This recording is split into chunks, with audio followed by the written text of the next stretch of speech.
bunch of black, we rebuild the pack. No matter where we at, you know we coming back. Section 336, we on this, so tune in. You know what's up, welcome to Birdland. Yeah, welcome to Birdland. You know what's up, welcome to Birdland. Now, here come the boys from Section 336. Ladies and gentlemen, boys and girls, Baltimore sports fans of all ages, welcome to Section 336, Next Generation of Baltimore Sports Talk. I am your endearingly serving host, Matt Soroka. As always, I'm joined by the button lover, Josh Soroka. Hey, Matt. How's your week been? Well, better than the Orioles. Let's say that much. Yeah. We said as long as injuries don't happen, we'll be okay, and we got some injuries to get into this week. Yeah, but at least we're not the Yankees. I don't know. People dropping like flies, yeah. Yeah. Oh, no, I know. We've got some major things to be concerned about, and we'll get into all that. Okay. We took last week off. Do you think that was the problem? Maybe. I was traveling, and I was not in a situation, small hotel room shared by, 5 of us, 3 kids. Just not ideal situation for recording podcasts. But I went to the West Coast. I went to Arizona, to the Grand Canyon. We went to Phoenix. We were busy, man. We went to Phoenix. Then we went to Sedona. Then we went to the Grand Canyon and stayed kind of in the national park. And then we went to Tucson and then back to Phoenix. So all in 7 days. So we jammed it in there. You kept pretty busy. Yeah. Out there. I realized traveling, every time I travel, I realize how much I love to travel. I love all of it. Even with, a kid screaming in the on the plane, which and Flora did. She was pretty good, but she screamed for about, 10 minutes. Like when we took off, and maybe 10 minutes at the end, which is not too bad for a 3.5 hour flight. But 10 minutes of screaming baby, it does feel like an hour. And that poor kid on the ride back, the poor kid, because when she screamed, she was like kicking the crap out of the kid in front of her, and it was like a 13-year-old kid. I felt bad for him. But other than that, it was a really good. I feel bad for the trip. I feel bad for everyone on that flight. Yeah, what can you do? Yeah, and most people are like real sympathetic, kind of sorry. The kid was irritated, but he was 13. I'll be irritated too. Right. But the parents of the kid were kind of sympathetic. But that's what the kid gets for choosing a window seat. But they don't have an option on there where you can choose to be away from babies. I wish you could. Yeah, they should throw all the babies in their own little section on an airplane. Yes. And like have it like a soundproof room where you can just throw all the babies in there until the flight's over, and then you retrieve them. I mean, there should be something where when I pick my seat, it tells me, do you want to be near a kid? Yeah. Or, do you want to be near a screaming baby that we have scheduled for here? Yeah. I mean, Southwest, because they're barbarians and you don't have assigned seats. And I hate did you fly Southwest? One way we did Southwest, American the other way. And when we flew Southwest, they have like boarding for families. Yeah. And so all the families board together. Yes, I think that's ridiculous. Well, and at that point, it's not the first section. We're like the third section that was led on the plane. And so the first half of the plane's taken. So if you want kind of open rows, you got to go to the back. And so just naturally, all the families went way in the back. So in Southwest, it actually worked out where all the kids were in the back together because that's where the open seats were. I see. But no, I'm with you. I love traveling. I think I have in the next 3 months, I've got like 4 or 5 trips planned. 2 to locations I've never been, so I'm excited to travel as well. Yeah, I'd been to Arizona maybe 11 years ago, but it's been a while. And I also got to go to, Josh, have you ever been to Chase Field? They're the Arizona Diamondback Stadium. I have not been to Chase Field. Okay. I got to pay $25 to have Gary walk me around the stadium, give me a tour. It was pretty interesting. They got the, I don't know what's notable about the Diamondback Stadium. It's got a retractable roof. Yeah. Right. But like they're not allowed to open or close it when anyone's in the stadium. So like, right. It's a safety thing. You have to choose ahead of time. Though Gary was very skeptical about the safety concerns. He said it's all a bunch of BS. but that's what Gary thinks at least. I would agree with that because I believe I've seen the Sky Dome move mid-game. Yeah. Like, a storm's coming in or something. Well, I guess the fire department came and said that because the stadium's old now. It's like 28 years old or something. And Gary was like, Tampa the Bay's guy... got the same rule. Yeah. Well, they can only open up for hurricanes. Yeah, that can't close anymore. It only stays open. But Gary was like, the guy who runs has been running the thing since the stadium was first open. And He's like the only guy that knows. Yeah, and Gary said that this guy said, if anything ever falls from that dome or anything ever happens to that dome, I will give back all my money of my working here over the past 28 years or whatever. So Gary was adamant that his guy was adamant. But they put little shelves underneath the dome just this year in case anything falls off. It just falls on the little shelf. Then it sounds like Gary's not so confident. Well, no, that's what the fire marshal made them do. Gotcha. Because they refused to put a new roof on it. So it was a cool tour. Show you the clubhouse and everything. Yeah. We got to go in the press box. It's pretty cool. We got to go in. Silas was infatuated with the suites. He thought the suites were awesome. How many references to Corbin Burns during your tour? I tell you what, you walk in the stadium store. That's what we did while we were waiting. And the first thing it hits you right when you walk in, Corbin Burns jerseys. Oh. Right when you walk in. I sent you a picture. That's like hits you in the face right when you walk in. It's oh, hello, Corbin. Yeah. So that was annoying. Did you buy one? No, I didn't buy one. I thought about buying. Josh, what are your thoughts on buying? Like, Silas bought a hat, and I think he bought a cool Arizona Diamondbacks hat. I think it's cool when you're 7 to buy hats. I thought about getting a hat. Am I allowed to have a Diamondbacks hat? Are you allowed to get other teams' hats and wear them? You are now as a grown man. You are, but when would you wear it? Is the thing is instead what I do is I get the team baseball and team mini bat because then I can just display them on my wall. Okay, well here's the problem with that, Josh. Can I tell you a problem with that? What's the problem? I bought a mini bat and then I was at the I was purchasing it. You forgot my warning. Remember this happened to me in Toronto. Oh, this did happen to you in Toronto. Yeah. Oh, and it happened to me in Arizona. Did they say took it away? Yes. Yeah, I bought two because they had a deal. You buy one, you get another one for $5. I was like, well, let's buy two. You give one to your sister. Let's go. You said, let's buy two. Let's take down 2 airplanes. Yeah, and those little stupid mini bags. Yeah, they take them away. They took them away. They threw them in the trash can at security at the airport. Exactly. I had this thought. For Christmas, Kelly replaced my Toronto one with one she ordered off the internet. Okay. And I had the same thought because we're going to Boston in a couple months. And I'm not planning to check a bag. And there's no way I'm checking a bag just for that stupid little bat. Yeah, it's true. You can't get a bat, though. It's a problem. Let's remind each other not to buy the bat at the team no store. Bats. Yeah, because I would bring one up for Silas, but no, I can't do it. Yes. So that's You forgot my warning. Yeah, you forgot that I already got screwed. Okay, that was a while ago, but you're right. Yeah. I should have remembered that. I just didn't want to think a mini bat would hold things up with that. Exactly. There are a lot of things. A laptop could do more damage than that mini bat swinging it. Yeah, I totally agree. I think I could pull out many things out of my bag that would cause more damage. Yeah. No, we lost about $40 going through security on the way out. Because we also had, I don't know how we had a bunch of suntan lotion too, for some reason. And so that got confiscated, and that stuff's not cheap. So whatever, that's annoying. But the stadium tour was cool. I mean, Silas was not that upset because he had the hat, so it wasn't just the bats. Yeah. Thankfully, we got the hat too. But what I noticed and they won a World Series against the Yankees, so it was fun seeing all the memorabilias of them kind of beating the Yankees and the lineup card of. And you can appreciate it when it's a team that isn't in your division, isn't a game you lost. Yeah, it's Diamondbacks.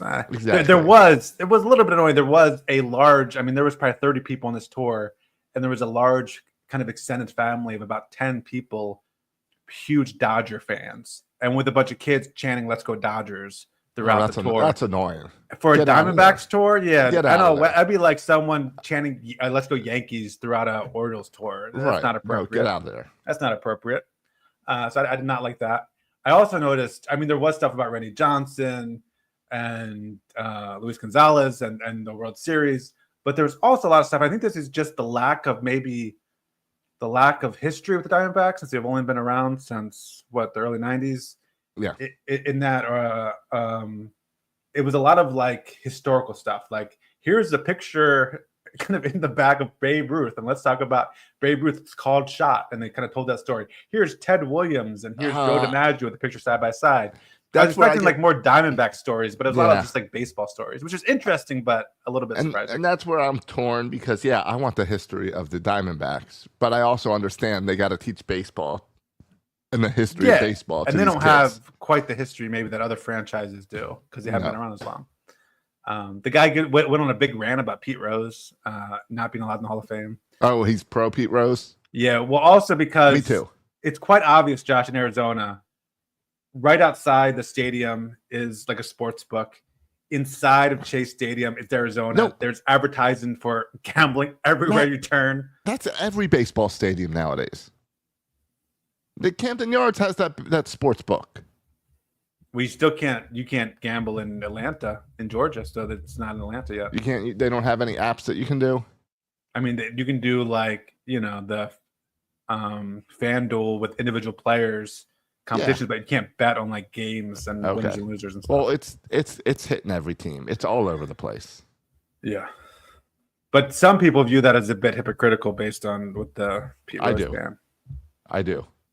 I see the issues with it, but I also see, honestly, I see baseball should have not made any of these deals, and football should have not made any of these deals with gambling companies. I think that Major League Sports are making too much money off gambling. That doesn't keep things straight. So I don't like the whole thing. I completely agree. There's too much money to turn away, but because of that money, you're going to question where that ball got spotted. Yeah. Or you're going to question why they didn't go for why they ended the game instead of kicking the extra point, which would have gotten me the win. Yeah. Yeah. And I know they're watching players like Hawks, but you're telling me a player can't talk to a friend of a friend to place bets? Okay, Ohtani. What are you talking about? Exactly. Yeah. No, you're going to say, if I was a pro sports player, or you were, we would go to each other and say, hey, here's $10,000. Bet it on me. Yeah. Or a player's injured. Yeah. Bet the under on this guy. Right, exactly. And you put in your name so it doesn't get traced back to me. And you just gift me a $20,000 watch with the winnings. Yeah, especially people like I've been really suspicious of, and this is now like my students with ChatGPT, or anyone who writes a good paper, I assume you cheated. It's just sad because that's what ChatGPT has done. I'm in it every day. Yeah, I know, and I get it. It's convenient. Yeah. But it's not cheating illegal for you to do it. It is cheating when my students do it. Correct. Turn it into their own work. Yes. That's a little bit different. Yes. That is different than me using it for show notes and write a commercial here. And yes. Exactly. But it's the similar idea where it's hard to trust people. And I think like players who are making a lot of money, like they have every reason to not gamble, right? Like why would you mess with it? But at the same time, we've seen so many athletes blow all their money in like 2 years. Yeah. Or what about people like Michael Jordan? If you watch his documentary, super competitive and would just like bet over stupid stuff and just like almost are gambling fiends because they like the rush of the competition. Right. Right. And so you're surrounding these guys who are competitive fiends with gambling, ability to gamble everywhere they turn. No, it's a horrible idea. And then it's like whenever my kid, is you can tell he's in a mood, he's looking for trouble. What you do is you try your best to remove things that would get him in trouble, right? To make it harder for him to get in trouble. Where baseball and sports and NFL seem to be doing the opposite. Let me surround these players with as many possibilities to mess up as we possibly can. If I put $50 on Gunnar Henderson to win Rookie of the Year last year, I guarantee a relative of Gunnar Henderson's put down $50,000 for Gunnar Henderson to win Rookie of the Year. Yeah, unless he had some inside information that he was tweaked his stomach or whatever muscle he tweaked. Yeah, it's kind of wild. And by the way, Josh, as I was in Arizona, I didn't place any bets, but I didn't really have time. But I thought about like if I were going to place one Orioles bet to like make some money, if there was one bet, not just like I'm going to bet the over, but like if there was, because that wouldn't make a lot of money. If I could bet a kind of a long odds bet, that could make me some money. Would you have a bet in mind, like a long odd but possible that could make a good return? You mean a play? You're leaning towards a player bet. I got a player award bet that I was leaning towards doing. Yeah, I've got one. Okay. And I might have even placed this one in the Hard Rock app because I was looking. All right. MVP Gunnar Henderson, league MVP. Okay, that's a good one. But I've got one right behind that. Okay, because mine are even a lot longer odds. I doubt it's mine. Then it might be because I've got a second one that I'm toying between two different categories to put this guy under. So tell me yours, just in case. I don't want to steal it in case it's yours. Well, it's not anymore, but it was going to be Grayson Rodriguez, Cy Young. Ooh, mine is also Cy Young, but I'm also leaning towards Rookie of the Year. Do you know who I'm thinking of putting some money down on for Rookie of the Year for your Baltimore Orioles? Not Basayo. Josh, he's not going to play. Oh. No, I said I thought about Cy Young for him, but I think I'm going to do Rookie of the Year. Oh, Cade Povich? No. Pitcher. Rookie of the Year. Rookie of the Year pitcher? Rookie of the Year pitcher. Oh, our Japanese dude. He's throwing Saguna. He's throwing 6 shutout innings, and you're ready to put him all in.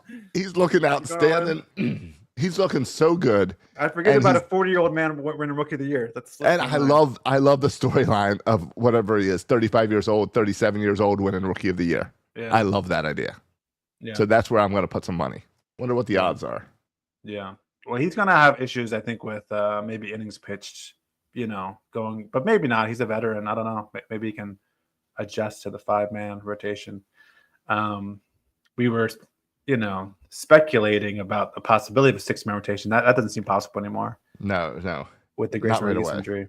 Yeah. But no, overall, besides losing the mini bats, I just love Arizona. I love Sedona.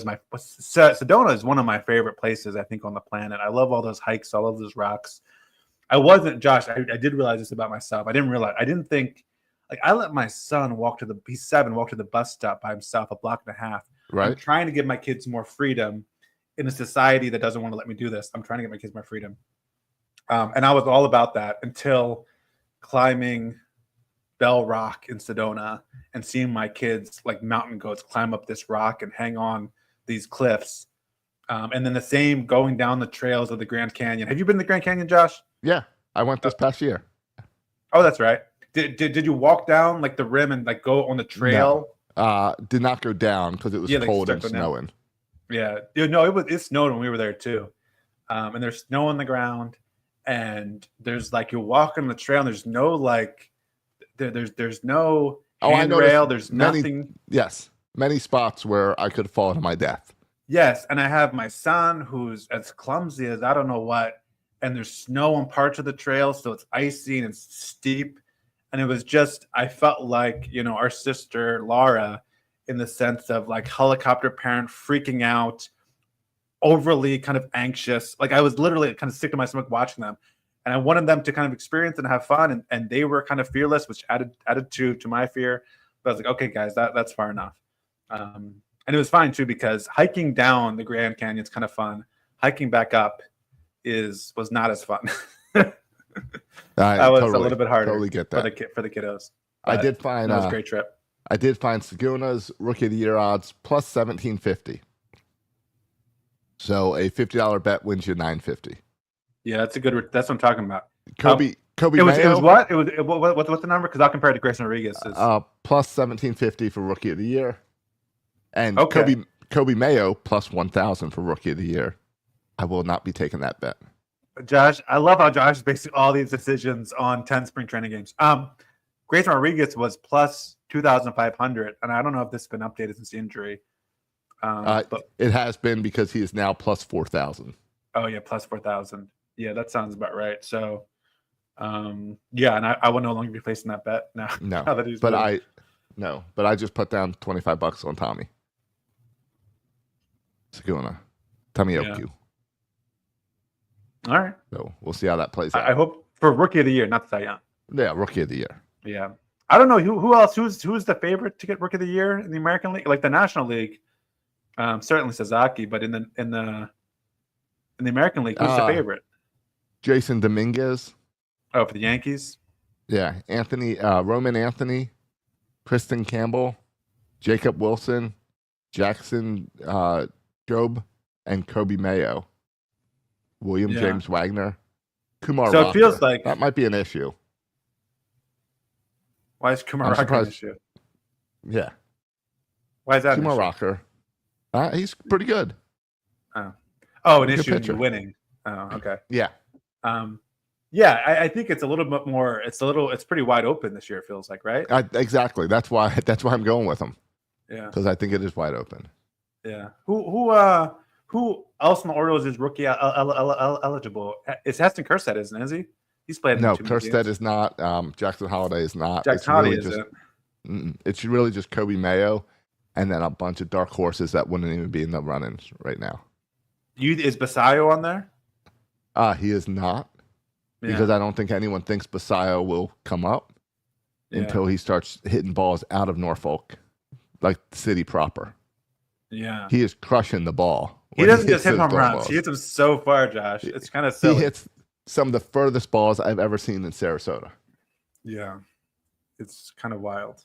Yes. So he also has. I like it when this happens in terms of Orioles stat lines. His OBP is actually lower than his batting average, which is bizarre. His batting average is 294. His OBP is 278. Right. Which is hard to do. So props to Basayo on that. And I just think Basayo's getting a lot of praise at spring training. And I know it's spring training. But there's going to be a point where how they bring him up into the majors is going to be interesting. Because if he really pushes hard at Norfolk, can they really justify sitting on him for another year and not bringing him up this summer? Yeah. Don't you think it's similar, besides the positional thing with, him being catcher and Adley Rutschman being the catcher? Right. I think it's similar to the conversation we had about the same age with Jackson Holiday last year and last offseason? Yeah. And what happened? They had to bring him up. Well, in his spring training last year, I just looked up his spring training numbers last year for Jackson Holiday. Batted 311, OBP at 354, a couple home runs. So he had a good spring training last year too. Yeah, and what was it, June when they finally had to bring him up? Yeah. So I could totally see the same situation. And then he struggled. Oh, sorry, I'm wrong. April 10th, he pushed his way up immediately. He was up on April 10th. And then he was sent back down and called back up. Yeah, because he struggled. Yeah. I don't see Basayo pushing his way into April, but if Gary Sanchez doesn't play well, I could see that opening the door, because especially in a position like catcher where you're not going to ask him to catch every day, you're going to bring him in a backup DH position. I guess DH is also an interesting slot in how that works out with Kjerstad and O'Neill and health there. Oh, and O'Hearn. Yeah. And O'Hearn. And how you could fit Basayo on. But he could easily be forcing his way up here by June. Yeah. And that could be interesting. How do you want to use him in terms of DH, catcher? If either of them would ever take reps at first base, would it be interesting to see too? Right. And I think there's a lot of talk about how Basayo's pitch framing is better than Adley's. Well, and also he, I don't know if you're watching the game today. It was a weird I wasn't. It was televised, like using Pittsburgh cameras, but Oriole announcers. Oh, it was Orioles announcers. All right. Yeah, Yesterday yeah. I It was watched it Brett with Hollander and Ben McDonald. Okay. Yesterday I watched it with Philly, but it was Philly announcers. But it's weird. They would do like show the broadcasters interviewing a Pittsburgh player, having an interview while Ben McDonald and Brett Hollander. Masson finds a way to cheap out. Yeah. Well, it sounds like, and we'll get into this, the dispute. It sounds like Masson lost a lot, or has lost a lot of money. Yeah. But yeah. Yes. But anyway, there was early in the game, there was a ball that was called a ball, and it was challenged by Basayo, and they reviewed it, and it was a strike. So clearly, also has a good understanding of what a strike and ball is of the catcher position, which I think is an important element too of being a catcher now to make those challenge calls. And I really like the computerized strike zone. I like how they're doing it.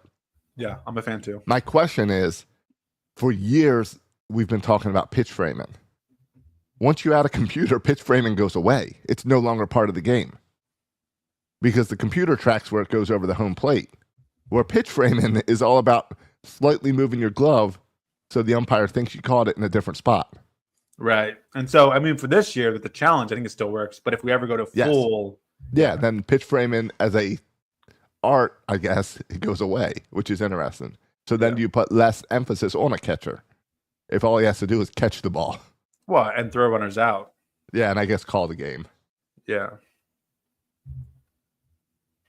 So that's yes, but good for Samuel Basayo. I think the walks, he's got 0 walks. I don't know if that concerns you at all.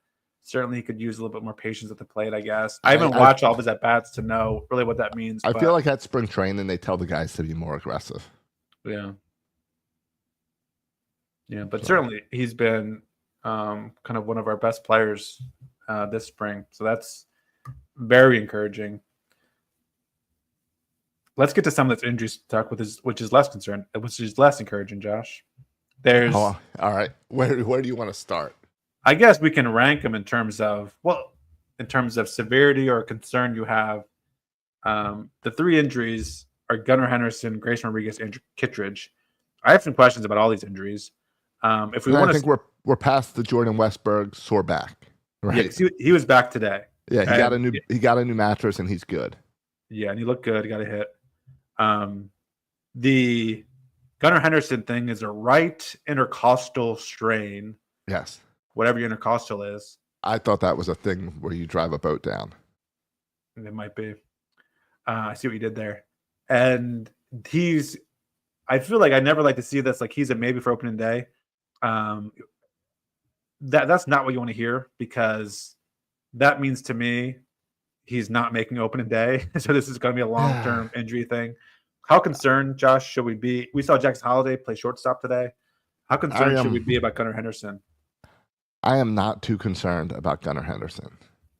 I think it's taking it easy and something maybe you play through if it's August, but it's February or it's March now. Intercostal is like your chest area, so it's a strain here. Yeah. I think he got like when he was jumping. Yeah. Sure. So I think I'm not too concerned. I think you just rest.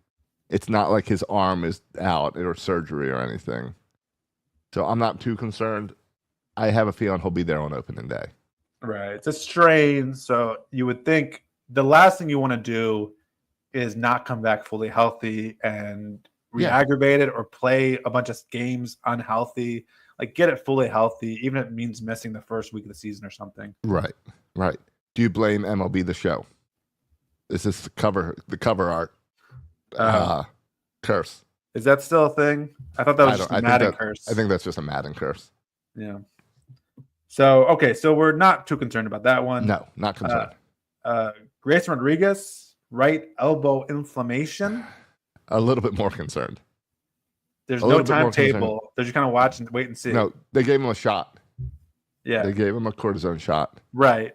And he's supposed to not throw for a week. Right. And as long as it doesn't get worse, then if he comes back, if he misses 2-3 starts, I'm okay. If this drags out into half a season, it's a major problem.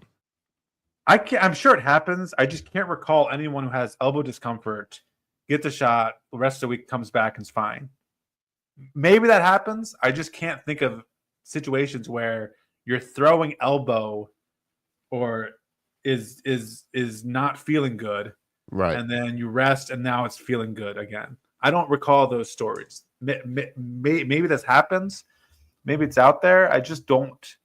I can't think of stories where this ends happily for the Orioles. Except it's not soreness; it's inflammation. Right, inflammation. So they're saying it's not a ligament. So it's they're not, saying it's not don't Tommy worry John. don't worry about Tommy John. It's not a ligament. Yeah. So that's why I'm not too concerned. Okay, I'm very concerned. I have major concerns about Grayson Rodriguez because this was supposed to be his year. This was the year he was going to step up to be our ace. I almost put money for Cy Young. Yeah. And instead, it's turning into another year where we cannot get a full year out of Grayson Rodriguez. Right. We talked even how he had a different off-season workout because he has been injured in the past, and this is his season to throw 170 innings or something. So I definitely have concerns that Grayson never becomes the star we think he can be. Right. Because if he's not healthy, I have major career concerns. As far as this season, I'm not concerned yet. Okay, I'm very concerned. Okay. I don't, even if it's not Tommy John, just your elbow not feeling good. It's not a good thing. But it's not a ligament. And that's what I'm leaning on. All right. And the last injury that came out since we last talked was Andrew Kittredge, who needs left knee surgery. He was going to be our setup guy. Yes. And now he's not. And this is a blow to a bullpen who I already don't think has some question marks, our bullpen. Felix Bautista pitched today. We hope he can come back as closer, but that's no guarantee. And so now with this injury to Andrew Kittredge too, it feels like we should have done more in this bullpen. Yeah, the Kittredge injury is frustrating because that was a player I was excited about signing. If this fit really well in our bullpen. If this somehow leads, Josh, to Brian Baker making the team, I'm going to be even more angry. I think this combined with Grayson Rodriguez, because that means you're going to move Suarez or Povich from your bullpen into your rotation. So I think there is some interesting bullpen adjustments to be made where Baker, who's having a good spring, might be in there. No, Baker's. But I home runs today. No, I don't want Brian Baker. Yeah, I don't know. Yeah, this one's annoying. But Josh, isn't this weird though? What, that we have another pitching injury? Well, he didn't. He only had one warm up, and they found some stuff. But shouldn't this have come up in the physical? You would think, yeah. There was a bunch of some junk in his knee from an old cartilage or whatever it is that they need to be taken out. If it's bad enough if it's bad enough to need surgery, you would think they would have caught it ahead of time. Yeah, and it wasn't it was already there clearly. Right, because it's the first time he even warmed up, and so it was something that was clearly lingering from another time. So that to me is where's all my failed physical people? This should have come up in this should have been a failed physical situation. Well, I wonder if this is why they only signed him for a 1-year deal. They thought they could squeeze 1 year out before this hit. Maybe. They saw some damage in the knee, so we can squeeze another year out. Right. So he's out for months. Yeah, Kittredge is out for months. He's part of our. He now joins Kyle Bradish and Tyler Wells as the cavalry that's coming. Our mid-season cavalry. Yeah. We need to come up with a name for the guys coming back from injury. Yeah, the Three Horsemen. Right. So, yeah, I mean, this happens. It just sucks. Yeah, I mean, it could be worse. You mentioned the Yankees; they lost Garrett Cole for the whole year, and it's better now than July, August injuries. Yeah, this is a long season. You want Gunnar in there full go. You want Grayson full go, and so I'm okay. I'm with you. If this means they miss, a couple weeks in April, I have no problem with that. I think we can overcome that. But the concern is, does this stuff linger? If you're Mike Elias, does this force you to do something right now? Well, do you make a move? Do you sign a free agent that's still out there? Do you make a trade? Here are the top free agent pitchers remaining: Patrick Corbin, Kyle Gibson, Lance Lynn, Spencer Turnbull, and that's kind of it, to be honest, in terms of starting pitcher. Maybe Jordan Lyles is still out there, I guess. All right. If you want some more Jordan Lyles action, we could do a kind of reunion with him. So they're not great options. They're not great options, but I'm not against some of those. I'm not against a trial of Kyle Gibson again. I'm not against that. Yeah, I guess it comes down to how much faith you have in Kate Povich. I mean, yes. And how much faith you have in. I mean, but also if you get another injury. But then also those guys then hurt your pen when you pull them in. Yeah, well, I think Kate Povich is starting no matter what, either at Norfolk or the Orioles. But I mean, both Jordan Lyles and Kyle Gibson had good stints here. They're good locker room guys. So yeah, I would not be opposed to either of those guys with a short stint here. Kyle Gibson started 30 games last year, and he put up a 4.24 ERA. Yeah, I'd take a flyer on that. Yeah, I'd be all right with giving him the ball, seeing what he can do. I mean, he threw a whole bunch of innings for us, right? Yeah, he threw 33 games. He did 192 innings. He pitched with us. With 192 innings. Yeah, with St. Louis last year, he pitched 169, so not too much of a step back. Yeah. And so if you want to make that argument in terms of Grayson Rodriguez, how much will he pitch? Kate Povich, how much faith do you have in Kate Povich? Albert Suarez is another year older. What he had last year, was that kind of magic or was that real? Like there are a lot of question marks where you could say, okay, here's someone who's gone. Now he's not going to be a Cy Young, but he's going to eat some innings for you and not be horrendous. I'd bring Kyle Gibson in for a 1-year deal. 1-year deal, eat some innings. If he sucks, sorry, we're just going to let you go. If Grayson comes back, all right, we're going to let you go. Like, Kyle Gibson's not wanting to go to Norfolk. But will I give him $1 million to fill some holes until we get a little healthier? Sure. Yeah. Yeah. As the owner of the Orioles, I've wasted way more money in worse ways. Yeah. No, I agree. And I feel, to be honest, I feel somewhat similar ways about I'm just looking at Jordan Lyles' numbers and they're not good, really. So maybe not Jordan Lyles in the same way. No, and Gibson also was like seen as a leader with those young guys. So you're bringing in a guy that they know, you're familiar with the type of person. Yeah. So I'm completely open to that. I would have been open with re-signing him last year as well, though. Right. But I tell you what, it makes you mentioned Seguna's spring training, and Charlie Morton has also been really good this spring training. It makes those signings all the more important that we have that depth now.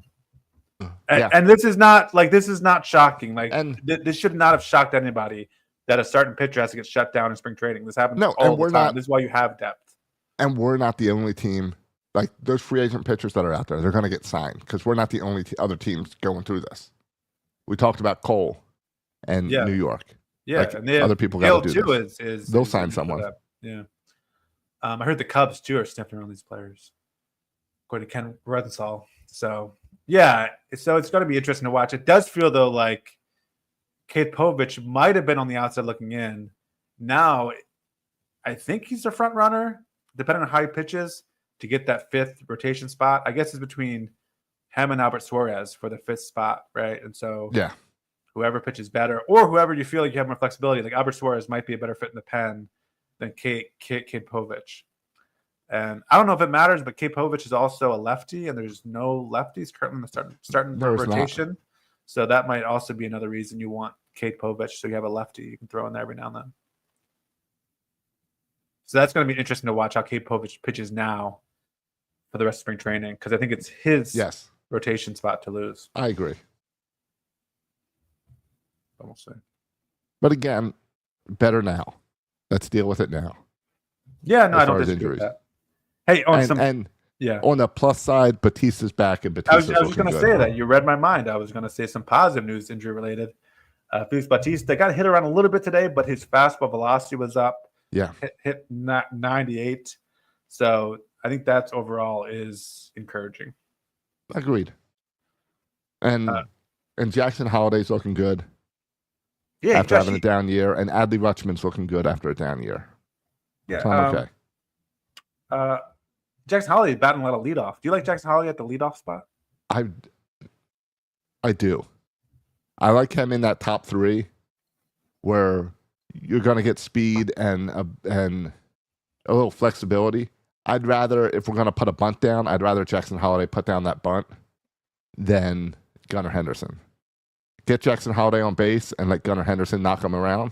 I like that move. I like Gunnar 1. I like Jackson 1 and Gunnar 2 or 3. You get a guy on base. If you get Jackson on first base, and then you get Gunnar hits a ball off the wall, hits a double, Jackson's scoring. Jackson can score from first base. He's got the speed. So I like that. Yeah. I don't know about your stupid bunt comment, but I do like the idea of Gunnar Henderson batting second. I mean, he's going to. I mean, last year he was second on the team in home runs, had 37 home runs, and now Santander's gone.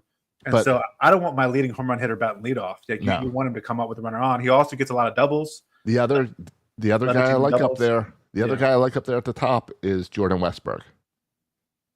I like him in that 1, 2, 3 slot as well because he hits doubles. He gets on base. And he's clutch. He was our best hitter last year with runner scoring position. So I agree. I like the combination of Holliday and Gunnar as your 1-2 punch. I know they're both lefties, but I still like it as it's really hard for me to not look at this lineup and get excited. Yeah, but we're assuming Holliday kind of makes the next step in his maturation. If Holliday bats 200, like what are we talking about here? You can't have a leadoff hitter batting 200. No, he's eighth. He's 8th or 9th. Yeah, of course. This is things going well. Yeah. But I get excited about the lineup too, Josh. It does look pretty different if you swap out Gunnar Henderson with Ramon Arias in the lineup. And that's essentially, I think, what's going to happen, right? Ramon Arias will go to, however they play it, to second maybe or to third. Do you do Ramon Arias to third and Westberg to second and Holliday to short? Do you mess with everybody? You mean if Gunnar's not there? If Gunnar's not there? I think you're going to see maybe. But Mateo is supposed to be ready for opening day as well. So you could also. I don't think Mateo's going to be ready for opening day. Is that true? I don't think that's true. I think that's true. I don't believe you. Today they had Westberg at third, Arias at second, and Holliday at short. I think you're going to see Westberg play some short as well. No, you're not going to see that. You don't think so? I don't think so. All right. I think Holliday. I think the answer is probably Holliday though. Yeah, and short. I think Urias. Yeah, Urias Westberg. They both play second or third fine. Yeah. So if you don't want to maybe get too funky with it, since you want Westberg to be everyday third baseman, make Urias play kind of out of his comfort zone, as opposed to making Westberg. Because I think Urias would rather play third, as would Westberg. So you let your regular play third and move Urias around. It's kind of around with it. But all right, so there is a Masson article from 2 weeks ago saying Jorge Mateo will not be ready for opening day. Okay. Then there's an article in the Baltimore Sun from 5 hours ago saying Jorge Mateo is confident he'll be healthy for opening day. Healthy for opening day, but maybe not only. Like, he sounds like a classic candidate for extended spring training. He sounds like an extended spring training, but he sounds like a guy that thinks he will be there, but he hasn't played yet. No, he hasn't even been in the game. So I don't. So you think his first game played will be opening day? Yeah. So maybe we listen to what the Orioles say instead of what Mateo says. Yeah. I'm sure Mi Hermana thinks he's going to be ready for opening day. But how much more do you think Mateo decided he'd be ready for opening day once Gunnar Henderson got hurt and he saw an opening? Yeah, I mean, it makes it. I mean, I don't know. And Kobe Mayo has struggled in spring. He definitely struggled. Yeah. I feel like there's an opening in the infield spot here for an outsider to kind of make the the roster who originally was not kind of a favorite to make the roster. I mean, it makes the conversation with Urias. Yeah, like that would have been an interesting conversation. That's no longer an interesting conversation. He's not right, he'll make it.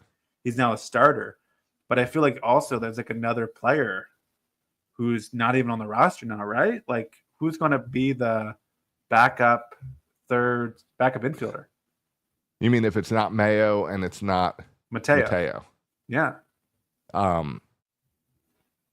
Yeah, some guy that one of these, we signed like 4 infielders that we wrote off as depth, so it could be any of those guys. Like Terran Vavra? Exactly. This is a Vavra situation. Yeah. Or who's having a nice spring? Who's this guy? Jackson guy? I don't know Jackson. All right. I always know it's funny when I look at box scores and I see Holiday and then replaced by Jackson. And so it looks like Jackson Holiday in the one position. I always like that this machine guy is getting a lot of playing time. Yeah, maybe it's Sam. Maybe it's Sam. Well, he's an outfielder, right? Or is he an infielder? I don't know anything about the guy. I just know he gets a lot of playing time. I think he's a right fielder. All right. So it certainly feels like there's. Oh, no. He is a shortstop. Okay. Yeah, so maybe him. So it might be him. Livian Soto is another guy that they kind of picked up on waivers a couple times. So it could be Soto. So yeah, but it could be a guy who, was a depth piece, had no shot at the roster. Now all of a sudden, might have a shot if Gunnar can't go for opening day. This machine guy has played in 12 spring training games, and he has 10 hits. That's the only reason I know his name. He's getting a hit every game. He has 1 strikeout, 2 walks, and 10 hits. Yeah. In 24 plate appearances. Yeah, it's a Jake Fox situation there. It's totally a Jake Fox situation, but if Gunnar Henderson is not ready for opening day, Machine's going to make it onto this bench. Well, the other guy I was thinking of, Jeremiah Jackson's having a really nice spring as well. Batting 417, or batting 364, OBP of 417, has a couple home runs. He's had a really nice spring too, and he can play all the infield positions. So Jeremiah Jackson might be another person to watch. Yeah. Agreed. It's just something to keep an eye out. But again, we're still 3 weeks from opening day. Just under 3 weeks, I believe. So yeah, for us. Time for some things to play out for us. Not for the Cubbies and Dodgers, but for us. Yeah. Oh, with the Tokyo series? Yeah, Tokyo series. I love the Tokyo series, by the way. I think it's great. I'm glad they do that. I like the Tokyo series, except for the fact that it's like 2 weeks before the season starts. Well, and the game starts at 2 a.m. or something. Right. Yeah, so, you can't watch them live. No, you wake up hopefully for the 9th inning. If the Orioles ever play in the Tokyo series, you want to go? Oh yeah, I'd love to go. I think I'd love to go. I think that's the next ticket. That's the next, like, if they play in Tokyo, we got to go. Yeah, no, I'd be down for that. I got a friend in Japan we can stay with. All right. Well, hopefully we get a World Series first. Yeah. Is that what we got to do first? All right, one thing at a time. I don't know. If we win the World Series, if Sagona wins Rookie of the Year, Japan. If Sagona wins Rookie of the Year, we might be on that list for next year. Yeah, but I'm going to have no money left if they win the World Series. That's true. Spend all my money buying bats that get confiscated. Yeah, mini bats. Silly. Hey, we got a game on the books that we're going to, right? And we've opened it up with us. Yeah, we've opened it up for listeners of Section 336 and the Michael Mara Show and Birdland Today, all that. So we're going to go on Sunday, May 4th. It's an afternoon game. It's Star Wars Day. The whole May the 4th be with you. Gunnar Henderson bobblehead. So it's a Gunnar Henderson Star Wars bobblehead day. And we've got tickets for $22 a piece. I believe we're in Section 344. They said it's not 336. Well, they offered us 336, but it was the last 2 rows in the stadium. And I said, we'll go to 344 where we'll be a little bit closer. Okay. So anyway, we got seats together. Matt and I aren't sure how often we'll get back to Camden Yards this year, but we'd love for you to come join us in May for May 4th in a Sunday afternoon game. And if they want to get tickets, they go to our website? Yep, section336.com. we have a new section called Store. And right now, the only thing up in the store at the moment is Oriole game tickets for May 4th to join us. And they're on there for $22. Purchasing it there makes a reservation with me, and then I'll take that money, give it to the Orioles. They'll give me some tickets, and I will distribute them to all our listeners. All right, cool. I'm excited. Yeah, we don't do this anymore. We used to do this kind of once a year, once a season. It's been a long time. Yeah, because we don't live there anymore, and it's hard to plan this stuff out. We don't do it anymore. So we would love to hear or see listeners. So please either buy a ticket with us or certainly stop by and say hi. Yes. I'm kind of regretting buy a ticket with us. Yeah, buy a ticket with us. So we can have a bunch of 336ers, a bunch of coconuts up there. And we're not making any money on the tickets. We're just passing it through us so that you guys can sit with us and hang out. Yeah, kind of like this podcast. So, not making any money. Exactly. So feel free to grab a 336 shirt or something when you get your ticket as well. Yeah. Is that on the website on the store too? You can get it'll probably be there tomorrow. Okay. When this comes out, I'll have a shirt up still there. Have t-shirts. Okay. The same old ones? You got a new design or same? I've got a new one partly designed. My plan is to finish it tomorrow and it'll be up in the store. Okay. That's cool. Can I say though, I was looking last night, thinking about this, looking at plane tickets. Kind of already regret this whole thing. Josh, you have to if you watch the game Sunday, it limits when you can buy a plane ticket out of here. Yes. You know, I like to buy plane tickets with Frontier for about $29. Yes. From Atlanta to Baltimore. But they only go in the morning. And so now I have to find an evening flight from Baltimore to Atlanta. Yeah, I'm flying back. I think I'm going to have to spend more than $29. I'm not too happy about that. I'm flying back on Monday. Yeah, I can't do that because Silas can't miss another day. Oh, right. You got Silas with you. Yeah. Correct. Yeah, I'm timing it with a Michael Mayer show event, so the show pays for me to fly up. Yeah. So. All right, that's fine. Yeah. It's fine. It's fine. I'll figure it out. Right now, the cheapest ticket they have is Southwest for $100. That's not bad. I don't pay $100 to fly, Josh. No. That's a good price. I'm gonna hold out. Fine. I'm gonna hold out. I want to see under 60, and then I'll go. Do you have your tickets purchased for Boston? No. Okay. I'm waiting for the price to be right. I watch these flights. I go every day and check out these flights. I'm watching like a hawk. No flight cost dollar changes without me being aware. All right. I already purchased my Boston flights because I was concerned about that. But I have not purchased my Boston hotel room yet for Wednesday night. Okay. I was doing the math, and it was like $40 cheaper to fly on Wednesday. But then you end up spending you end up paying for the hotel. Yeah. What's the point of getting the cheaper? Yes, I'm doing it because I work Thursday morning, so I can't fly up Thursday morning. Yeah, I was only considering it because depending on how to save the $40. And then I got I do the stupid Marriott thing with the hotel points. Yeah, and I got a bunch of points. So let me know because I will be going up Wednesday night, so I will have a hotel room. Okay. Either way, I booked the hotel using my points already in Baltimore, so I was concerned about all the hotels in Baltimore by the stadium getting booked up for that weekend. I don't know how well Kansas City Royal fans travel. They're pretty good, I think. Yeah, but hotels have a cool thing now where you book a hotel. They said I can cancel up to the day before I go. Yeah, that's a good deal. I don't know why they do that to me.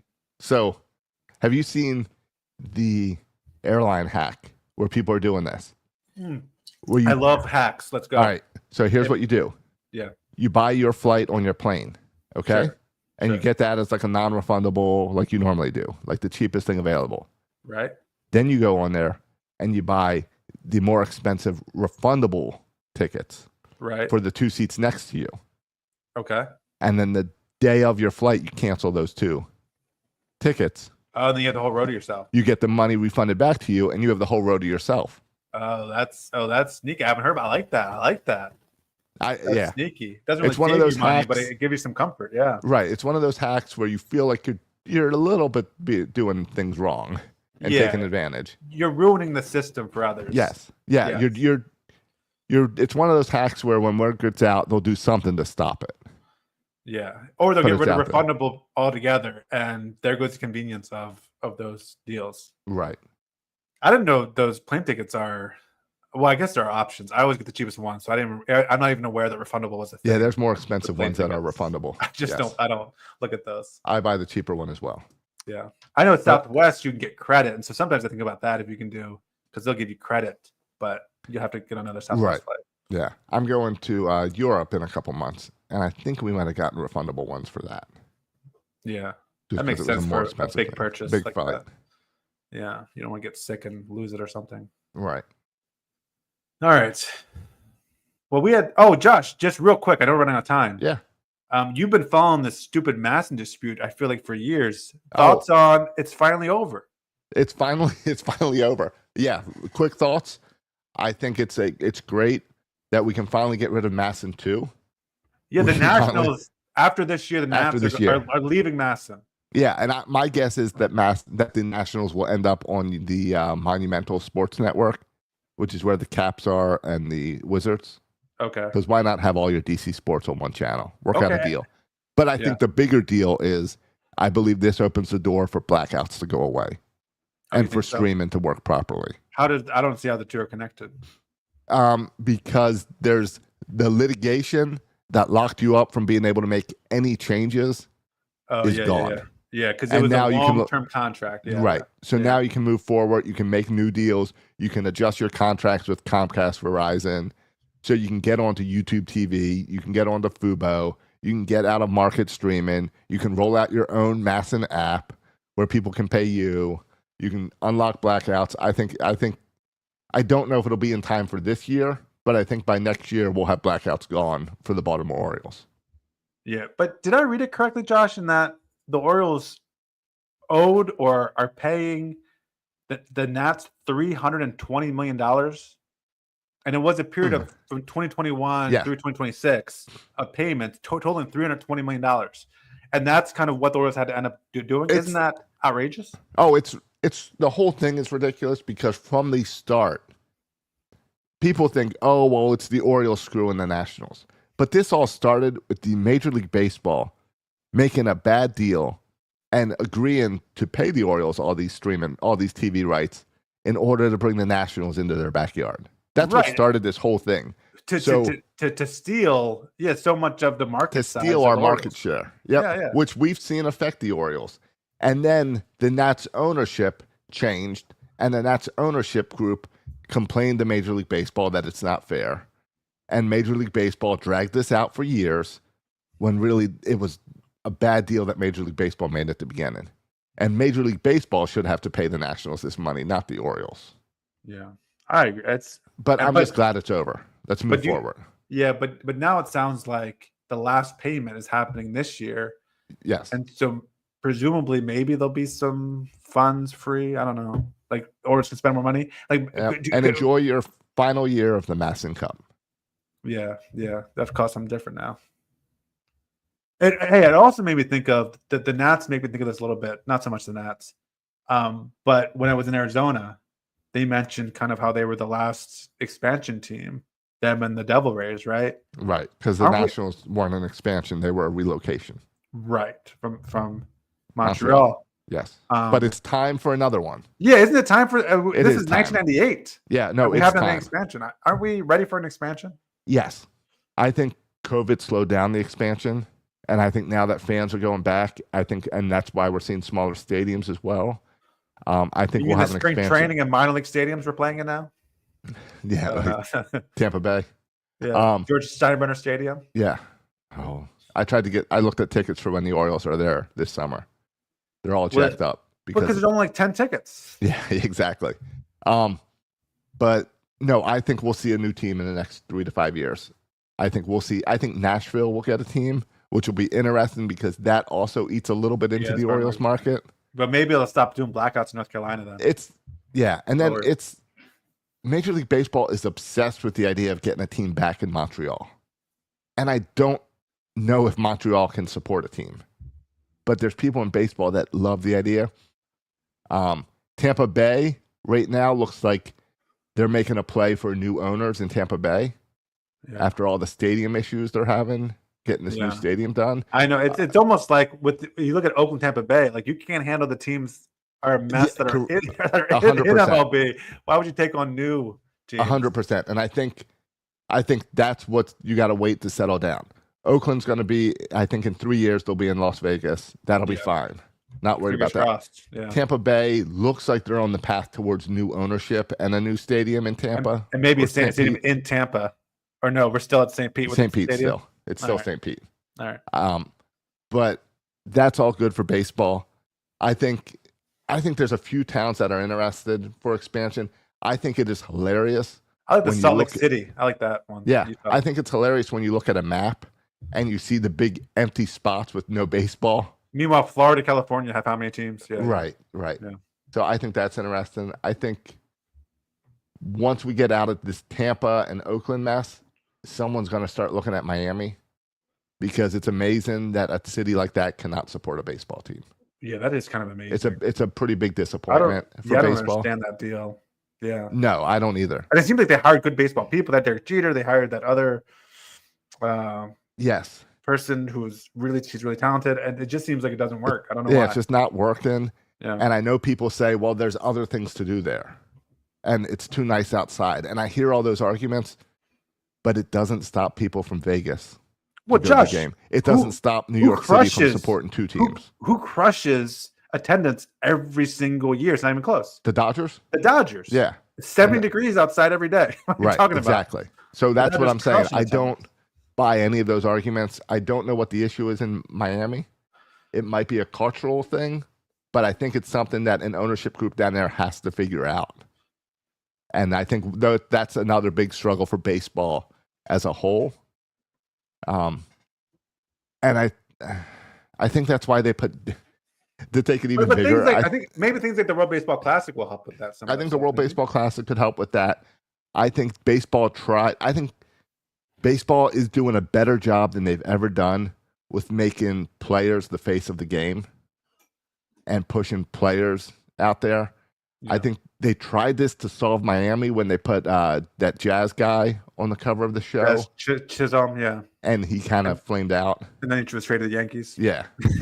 So that didn't work out. But I think maybe now they have Con and Orby and Kyle Stowers. Maybe it'll work out now. Maybe not those guys, but I think you're going to see more of a Latin culture push down there with the players. And have you been to a game down there? No.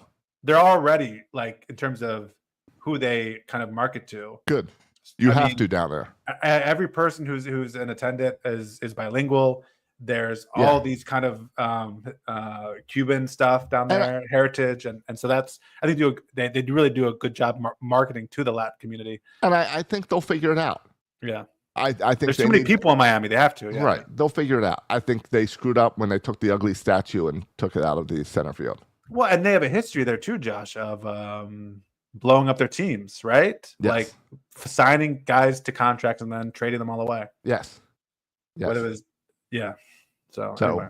I think that'll straighten out. The only other thing with the Orioles that they announced today is they announced that the full orange uniforms are coming back starting April 11th. And you know I love them. You don't care. Yeah. I don't care, but I like orange.